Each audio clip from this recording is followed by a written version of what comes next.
Les Juifs du monde entier fêtent demain Pessah, la Pâque juive. En Israël, la tension ne redescend pas, même s'il faut continuer de vivre. Et c'est ce que font d'ailleurs la plupart des Israéliens. Et si Tsahal ne mène pas pour l'heure un conflit à grande échelle, c'est une guerre par petites frappes, par petites touches qui est entreprise. Wilfried de Villers, vous êtes l'envoyé spécial d'Europe 1 à Jérusalem. Wilfried, l'armée israélienne qui désormais a plus d'informations sur l'attaque de l'Iran. Oui, on apprend qu'il s'agissait de frappes doubles, des tirs de drones, mais aussi de missiles S-300. Des missiles assurent officieusement des responsables iraniens et israéliens au New York Times qui ont visé et endommagé les systèmes de défense antiaérien de Natanz, ville hautement stratégique puisqu'elle abrite parmi les plus importants centres de recherche du programme nucléaire iranien. Des images satellites diffusées par des médias iraniens d'opposition montrent également les dégâts causés par les explosions. Une façon pour Israël de montrer qu'il est capable de contourner et de neutraliser les systèmes de défense de Téhéran.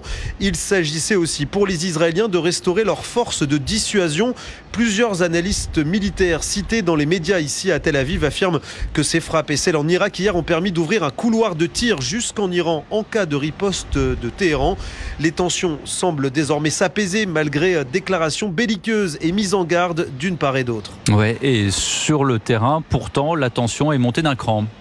Oui, la bande de Gaza, particulièrement le sud, a été lourdement bombardée par l'armée israélienne aujourd'hui. Et puis, on peut aussi parler de ces tentatives d'attaque, différentes tentatives d'attaque contre des Israéliens en Cisjordanie.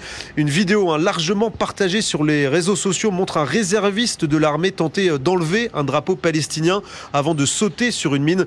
Le drapeau était en fait piégé. Merci Wilfried de Villers en direct de Jérusalem pour Europe 1.